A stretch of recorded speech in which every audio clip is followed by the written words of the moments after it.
Hi, Mrs. Castaway, or anyone who's watching.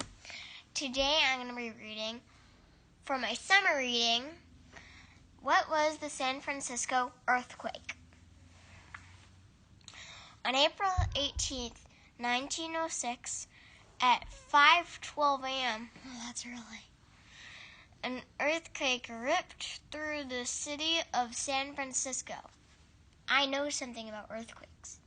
They occur when there was it's either before or after a tsunami, when the plates have been shifted, I guess, from the plates of the earth, I guess is what you could call it. Tectonic plates. Tectonic plates.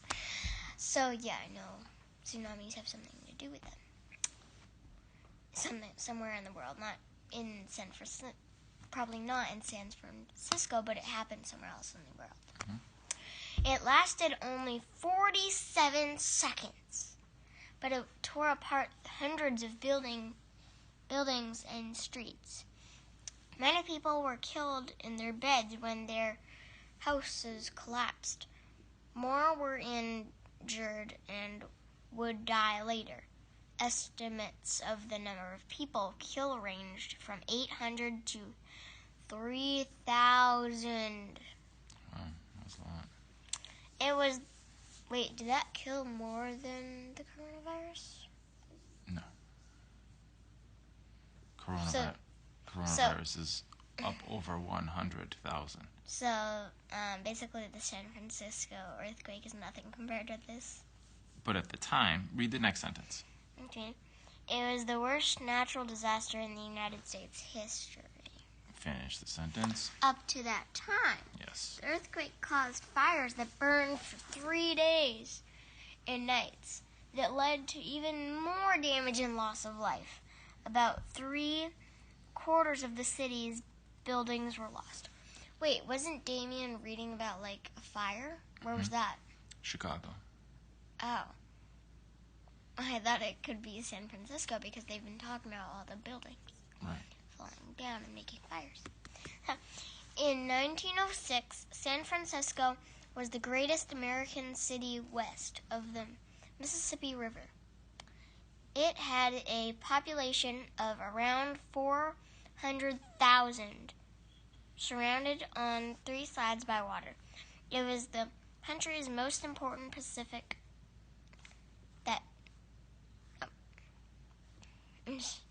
ocean port.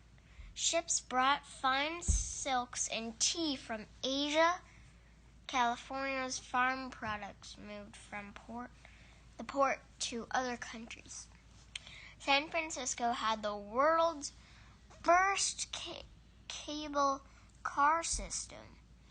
It carried people up and down the steep hills, but there were no bridges connecting San Francisco to nearby cities.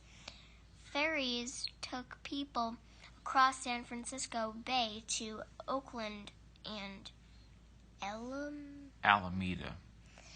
So it was a boat or a flying jet or something like that? A ferry? Yeah. Is a boat. Oh. Yeah, well, how are they going to get across? Right, the boat. There, it's right there. Oh. The city had many famous neighborhoods, from wealthy Nob Hill to the rowdy center. Wait, that looks like the Titanic almost. Kind of. Much smaller, though. Right. Titanic was I can't even explain it, so big. It's huge. Yeah, that's small. Wait, let me read this again so it makes sense. The city had many famous neighborhoods, from wealthy Nob Hill to the rowdy center of nightlife called the Barbary Coast. Chinatown. No. Nightlife called the Barbary Coast. Chinatown was one of the city's oldest neighborhoods. It had the largest Asian-born population in the nation. Earthquakes had rocked San Francisco before the big one hit. They kept happening because of San Francisco's location. It sits over the San Andreas? Andreas is how you pronounce it. Fault. And the only reason I know that is because I've heard other people talk about it. Fault. The fault is a giant underground crack about 810 miles long.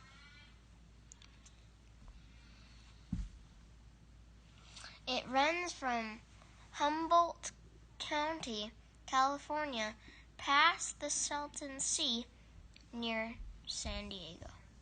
Shouldn't San Diego be one word, not two? No, it's two words.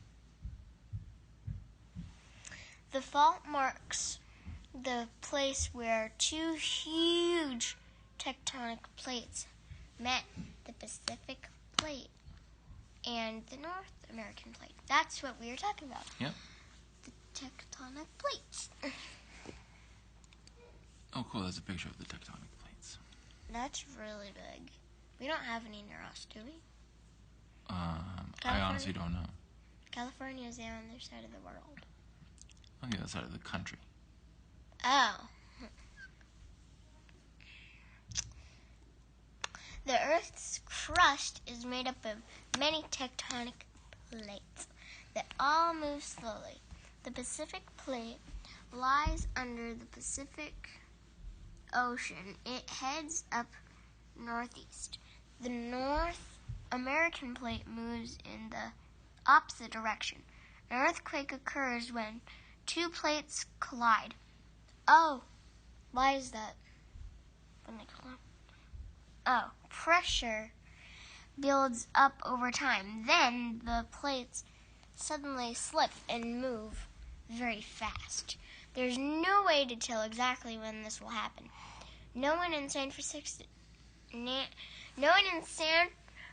Francisco was expecting so great a disaster. There was no scale to measure the strength of earthquakes in 1906. In 1935, Charles F. Richter came up with a number scale to describe their force. The scale was generally runs from 0 to 10.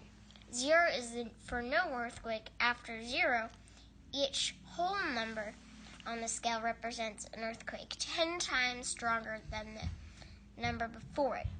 So the earthquake measuring 2.0 is 10 times as terrible as 1 measuring 1.0. Any earthquake above 9.0 destroys nearly all buildings. Based on the damage caused by the 1906 San Francisco earthquake, Richter thought it was an 8.3. Richter is how you pronounce that. Richter, yeah. Current technology would probably measure it as an 7.8. No! I would measure it at an 8.5. What they said back in the day. What do you think you would measure it as? I don't know how the Richter scale works, really. I wouldn't know how I would measure it. Okay, so this is so Damien just read one chapter. Mm-hmm. You want to stop here? Yes, please. Okay.